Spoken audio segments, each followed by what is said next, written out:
Dyer here. Welcome to episode 6 of Loving an Addict. This podcast is inspired by a great loss, our daughter Emma, who passed away from an accidental overdose. Our desire is to spread awareness, love, and hope to also help those who are striving to love the addict in their lives, because we know that that person is so much more than an addict. Hi, guys. So this is me being really real. This is pretty much what I look like every day. If I'm not in workout clothes, I'm in pajamas. It's my life these days. So I figured this would be a great one to just be real, be myself. This is a very special and interesting podcast episode because we have a very special guest, our Emma Grace, who inspired this podcast. I was going through her Facebook the other day and remembered that she had recorded some YouTubes about her experience as an addict and her story, the 20-minute version of the sequence of events that happened in her life. But I was really struck by her saying, I hope this can help you. I hope it can help you in some way. And if it can't help you, at least you can feel some empathy from me. And it just really struck me because this is a girl, this was about 2 months before she passed away. And she was in a pretty good place then. Good things are happening in her life. And she was positive. But all of her addictions that she struggled with for 7-8 years, it was a daily struggle. It wasn't something that she couldn't ever not think about. So it was just a struggle. And this was hard for me to listen to. There's things in there that are difficult. For example, she talks about condensed air can, which is what we believe eventually took her life because it collapsed her lung and she aspirated. And so we don't know how long she was without oxygen. Anyway, long enough to create enough damage to be where we are today. But anyway, it just struck me that I needed to share it on this platform because it's exactly why Duff and I are doing this podcast. We don't want people to feel alone. There were plenty of times in the last 7-8 years where we definitely felt like we were on an island, that we didn't know where to turn. We didn't know who we could ask advice from. And felt like we were the only ones who had experienced this in our lives of people that we knew. So it was just a lot. It was just really, really heavy. And there's times when we still feel that now in the stage that we're in now. But I think we have maturity on our side. We have a good relationship on our side. And good perspective. So anyway, I just felt like this was a really good thing to share so you guys could hear her own words and her own experience and see her cute face. There are some things that I wanted to mention. So she said that it was traumatic and hard when we had first found out about the sex and drugs. And we had mentioned this in other podcasts, but just wanted to reiterate that was because we used language like, how could you? What's wrong with you? Why are you doing this to us? Things that were shaming statements that we didn't really know about shaming statements. That's all we knew how to react for stuff like this. So just to avoid shaming statements to kids, it's something I look back on and wish that so bad that I would have said, what do you think this is from? Can you tell me what you're feeling? Can you tell me where the anger's coming from so that we could root that out instead of it years and years later coming out in treatment and then just really being something she battled with her whole life. And that began with pornography. She'll talk to you about that a little bit. And the other thing is to talk to your kids about pornography in a normal way. She's like, we didn't talk about pornography in our house. And we didn't. We didn't specifically say, hey, when this happens, not if this happens. When parents think that they can completely take every opportunity for your child to view porn is not a realistic thinking. Either another kid is going to send them a naked picture, or they happen to see it on the bus, or they happen to click on it, which is what happened to Emma when she was online.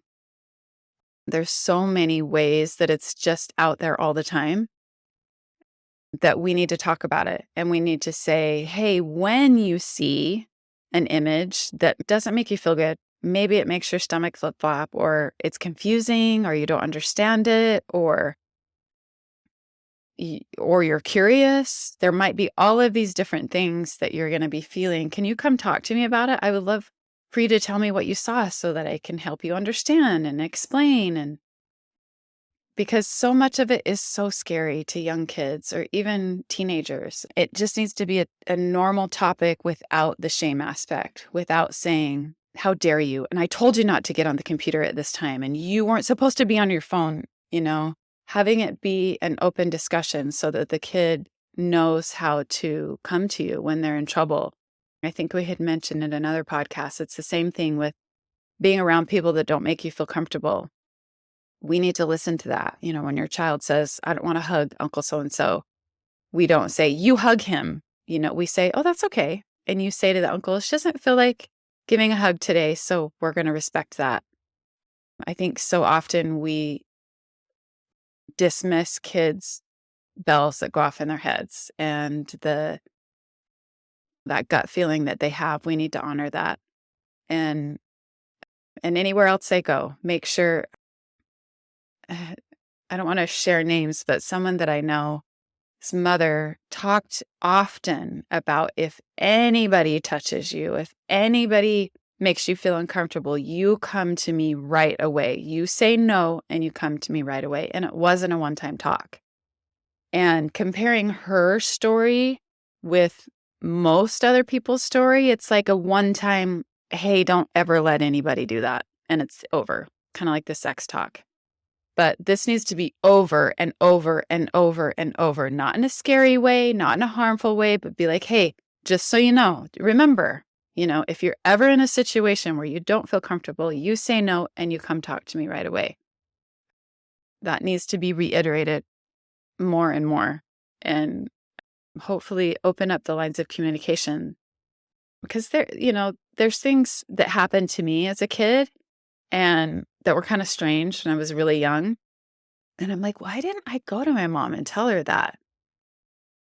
I think it comes down to what is normal way to discuss stuff in your family.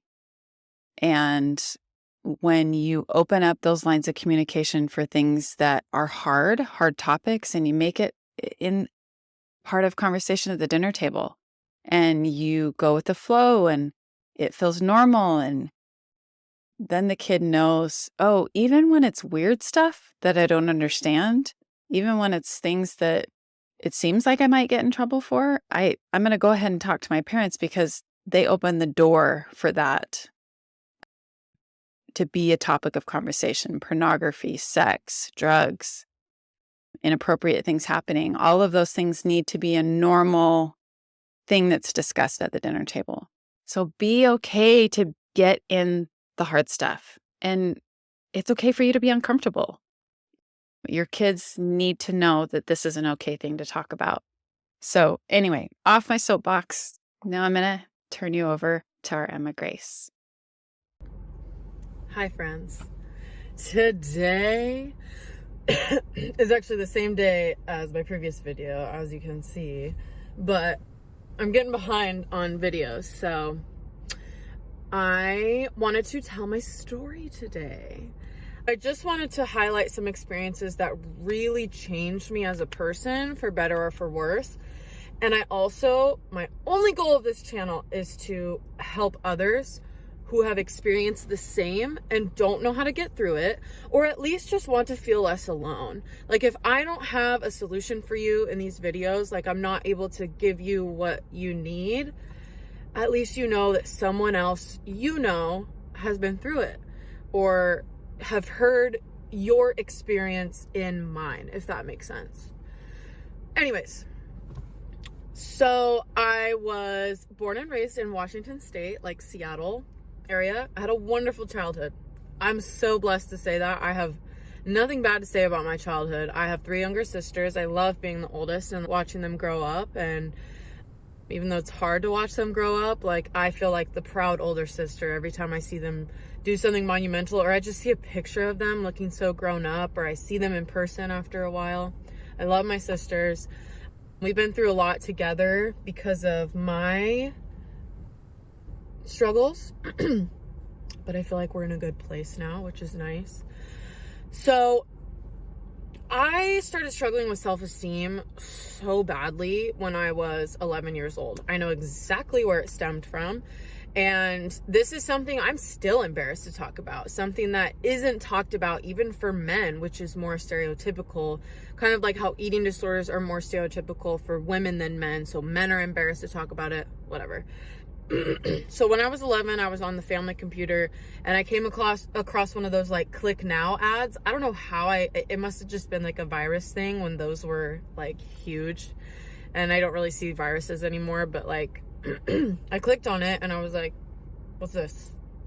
And it was like a censored pornographic picture, but there was another button to like expose it. And I was like, what is this? You know, I was 11. I was a baby. I was a child.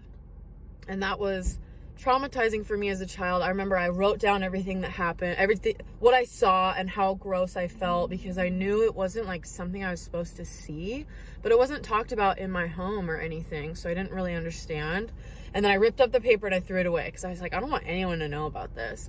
So that kind of opened up I want to say like my first experience with an addictive behavior. And it wasn't like every single day, all the time, whatever, but it like unlocked this part of my brain where I felt so shameful that I was doing it, watching it, you know, like further almost diving into this world that was not for a child. And it was, looking back, it was like, that's traumatizing for a child. That's not, they shouldn't see that. But it's so much more common than anyone wants to admit to. Anyways, that was too long. But basically, that's where my self-esteem issues started. And I didn't know that that was the correlation, but I was a really mean teenager. I was an awful teenager. I was so mean to my parents, my sisters. I was a bully at school. I was terrible because I hated myself, and I didn't know that those two things correlated. So then I started smoking weed when I was like 16, and I was like, this is amazing. And I used it as a coping skill. I used it as like, okay, I feel sad, I feel depressed, I'm gonna smoke weed. And again, it wasn't all the time, but I started failing my classes. I was like an A, B student, and I had failed every single class except for choir because there wasn't any homework. But I had all Fs the second semester of junior year. And I know it was because of that. I was more depressed, you know, and I've had people say, weed can't be addictive. Like, I can't believe all that stuff happened to you because of weed, like whatever. And it did. I've come to terms with like, I can't even handle weed, you know? So I started struggling even more. My parents noticed, but they didn't really know like what was going on. And I was having sex with my boyfriend. I grew up in a Mormon house. I forgot to say that. And so it was like really serious that I was doing these things. But I think mostly because I lied. And I was the guinea pig. I was the oldest. I don't think they knew how to respond to that. And that's okay, you know, but that was traumatizing as well. Their reactions and, you know, everything that happened after that. So when I wasn't getting better emotionally and I started self-harming and whatever, still sneaking behind their backs, they sent me to treatment because I was suffering emotionally. I really was. So I went to treatment inpatient for a year at a teen place, like a troubled teen center in Utah, South Jordan, Utah. I found a lot of relief, comfort, and healing there. Luckily, I didn't experience the abuse that other kids do at troubled teen centers. It like hurts my heart to hear those stories, but I didn't get that experience. So I met some of my best friends there. I got out. I was 18 years old. I didn't know how to make friends because my friends were made for me for my entire senior year. And I had coping skills, but didn't really know how to use them in real life because I was in a bubble for a year. So I went to college in Utah Valley University, and I was super depressed. Like, I realized once I didn't have someone to talk to 24/7, like a therapist, you know, or someone who loved and cared about me. Like, I could talk to my parents, but I felt so alone. Once I realized, like, oh no, I have to do this by myself. I struggled. I gained a ton of weight. I was really big, and I was super unhappy. Things started getting better once I realized I needed to make healthier choices physically. I started feeling a lot better. And then I started struggling with my first, like, introduction, I guess, to eating disorders. I was like, I'm not losing enough weight. And so because of that shame I felt, I would binge eat. And I was like, why can't I stop doing this? Like, I would get so full to the point where I felt like I was going to throw up and then eat more. And I hated it. I would eat foods I didn't even like. I would just like eat whatever was around me. Like, it didn't matter. I just was stuffing my face, you know, and I couldn't understand why I couldn't stop. So then I was like, all right, how do I get rid of this? And I figured out a way to get rid of it, if you know what I mean, bulimia. And so I got stuck in this binge food, get rid of it, and starve right after that because I felt so bad. I got stuck in that cycle for like a couple months, and I was so miserable. And because of that misery and shame from struggling with eating again, I started, like, I think the first thing that happened is I drank at like a Halloween party, and it wasn't fun. And then I drank on New Year's Eve, and I drove my cousin and I home drunk. And it's things like that where I look back and I'm like, normal people don't do that. Like, sometimes normal people will do that and then they're like, okay, I'm gonna stop. But I didn't stop, you know? So I quit my job. I had 2 jobs at that time. I quit my job at the treatment center I started working at, the place I went to, because I was like, I'm so miserable. Like, I just need to, you know, if I can't help these kids, if I'm not helping myself. So I quit, and then that same night I smoked weed, and I was like, this is what I've been missing. And then things went really downhill from there. I was sexually assaulted on January 11th, 2018. And that ruined me for a while. And I just was so high all day, every day, and started experimenting with hard drugs. So I went to my first adult rehab when I was 19.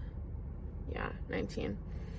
And it was called Annie's House in Draper, Utah. I loved it. It was only women's at that point, and it was a great experience for me. I feel like the reason why I went was to heal from the sexual assault, and it really helped. And then I moved home to California. 5 months later, I relapsed because I wasn't doing anything for my recovery. Like, I was just like, all right, I don't want to use, but, you know, if the opportunity arises, I will. And I also was off my meds because I didn't schedule an appointment soon enough. And I felt like a shell of a human. I felt like a zombie. And so I got high because I didn't want to feel that. Then I ran away in the middle of the day from my parents' house to Utah with like a pullover sweatshirt, my blanket, my blankie that I still sleep with, and a charger, and like the clothes that I had on. Because my mom noticed something was different with me once I started smoking weed, and then I did like coke or something. And she was like, you okay? And I was like, yeah, I'm just adjusting to being back on my meds. And then once I realized she knew what was up, I didn't want them to see me like that. And I wanted to do whatever I wanted and not have like the disappointment from my parents that they'd already had throughout my life. So in the middle of the day, just drove to Utah, the 10 hours. I went to my friend's house who I went to rehab with.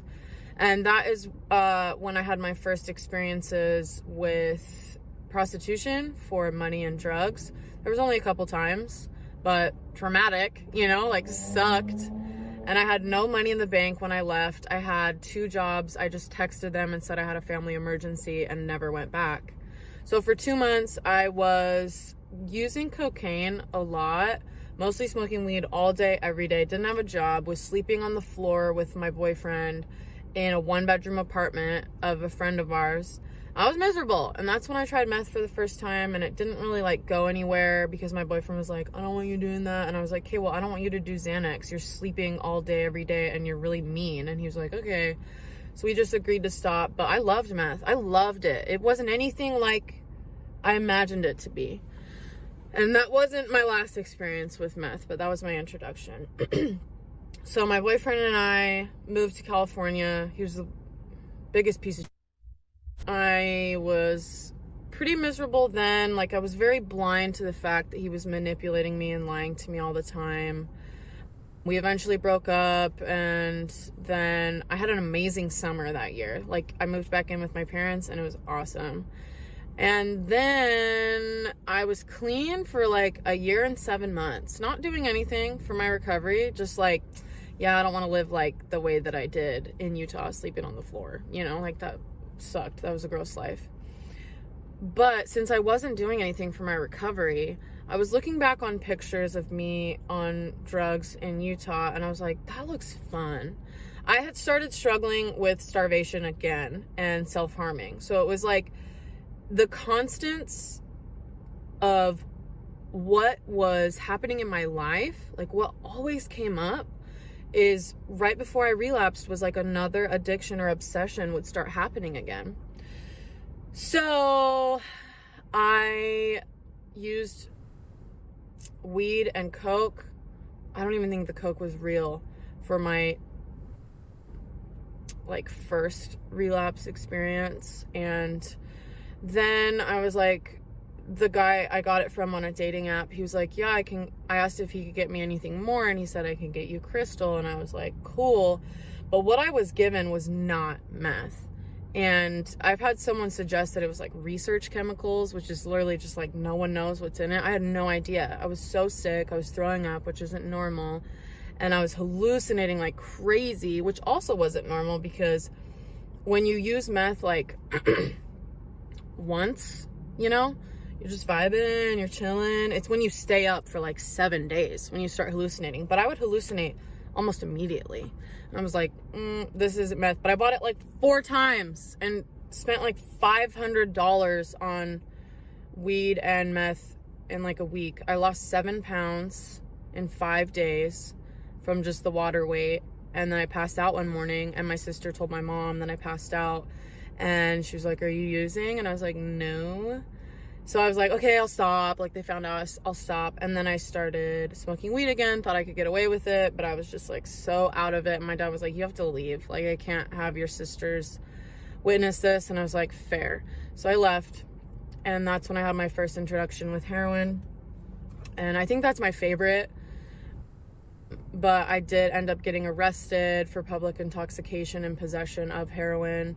And again, I was sleeping on the floor, miserable life, throwing up every single day. It made me sick without fail every single time. And I wasn't throwing up anything. I wasn't eating, so it was just like stomach acid and maybe water, Anyways, so then I went to rehab again to the same place, but now it was co-ed.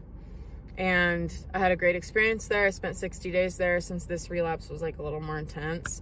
And then I went to sober living there. That was my first experience with sober living, and it was great.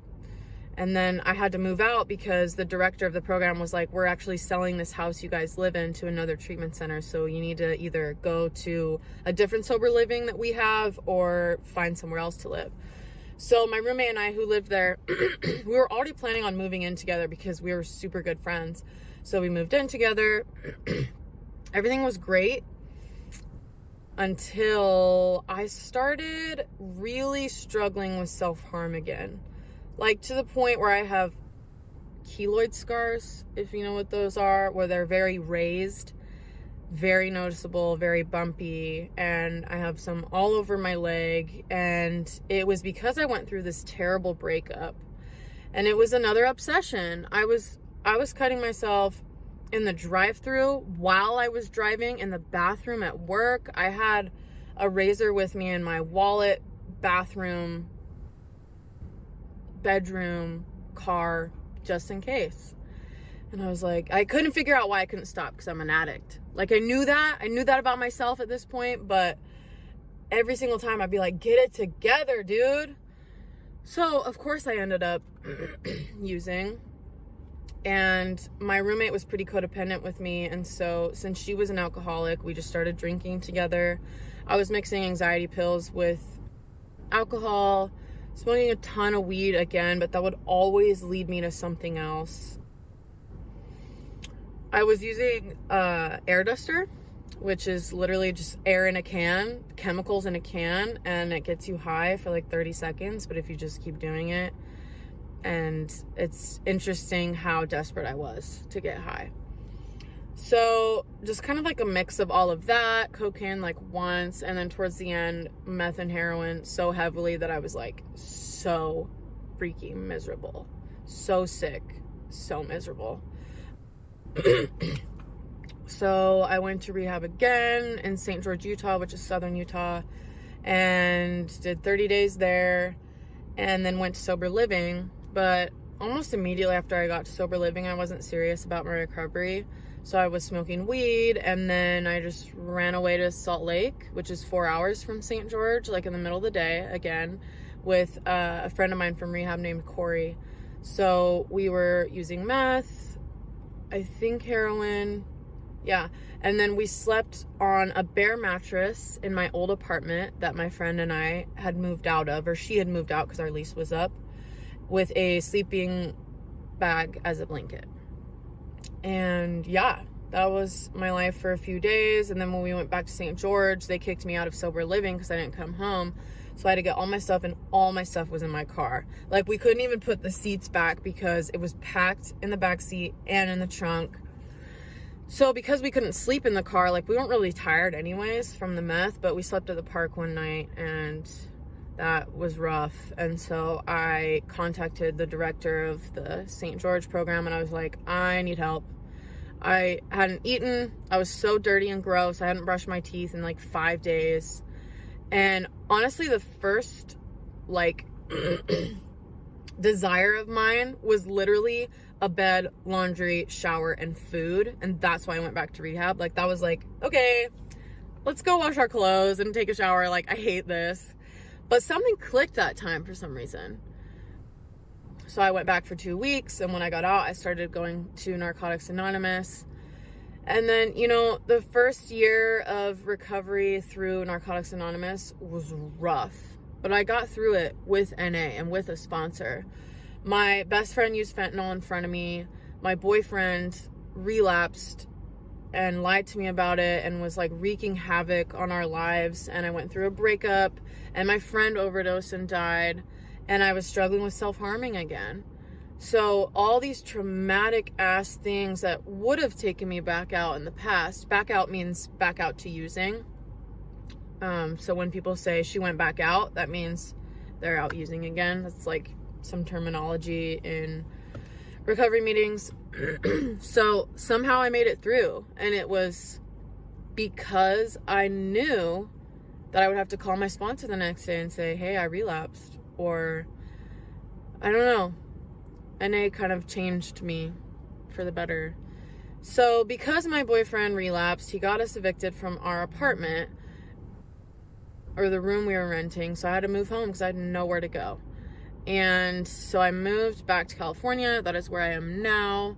And I was off my meds because the ones I was on were not working. So I was like, I'm done. And I was so depressed for, I want to say 2.5 months, 3 months when I moved home, that I was in bed all day. I would go to sleep at 4 a.m. and wake up at 4 p.m., come out of my cave for dinner, and then go back. I refused going on walks with my mom and my dog Bear. I refused time with my family members, and I eventually got on meds because I was like, I can't do this. It was so awful. It was the most depressed I'd ever been in my life, like combined with everything I'd been through. So I got on meds, things were better. I got a job at the job I'm still at, and I love it. It's a daycare. That is my calling. I want to be a mom so bad. I want to help other people so bad. And I'm obsessed with them. I'm obsessed with those kids. I would do anything for them. And then I went back to school. I forgot to mention I went back to school when I moved back, one of the times I moved back, and I took 2 classes, but then I relapsed 3 classes. So each time that I intended to go back to school, when I dropped out those 2 times, I would relapse and I wasn't able to go back. So now I'm in school and I'm taking 5 classes. I don't know how I'm going to do it because I'm not it's hard. Like it's not that it's not going well, but I just have to like force myself to do homework. I hate it. And I'm still working part-time at the daycare. Things are great. They really are. I found the right meds that work for me, but I still really struggle with my depression. Like it's mostly at night times, and then sometimes it's hard to get up in the mornings and I just like won't go to class or whatever. So that's the one thing we're working on, but I'm so blessed and so grateful to be able to go to treatment, meet the people that I've met, and have so many chances with my family. So if you can't relate to the addiction piece, if you can't relate to relapse, if you can't relate to any of this, but you know what it's like to feel so miserable that you don't want to be here anymore, or that you literally go through the motions every single day, I get it. I get it. I've been so depressed where I can't brush my teeth, can't clean my room, don't give a shit about anything, and call out of work and say I'm sick when I'm not. Like I've done it all because of depression. But I hope you heard something that you can either resonate with or helps you to have more empathy for people in your life. What I would say, my biggest piece of advice is talk to someone that can help you. And if they don't validate you, talk to someone else. Keep fighting for your life and what you want. Because if you don't find your purpose, which I didn't find mine for so long until like just now, like you're not living, you're surviving. And I know it's hard. I know. But how long do you want to feel like this? How much longer do you want to be miserable? It's up to you. Anyways, stay sexy. Sorry this video was so long. How cute was she? Some really good nuggets in there, some really good takeaways. But I just wanted to end, as we always do, that there is always, always help, and there is always, always hope. And also taking out on a recording of her playing the piano and singing with the message we think that she would want all of you guys to hear.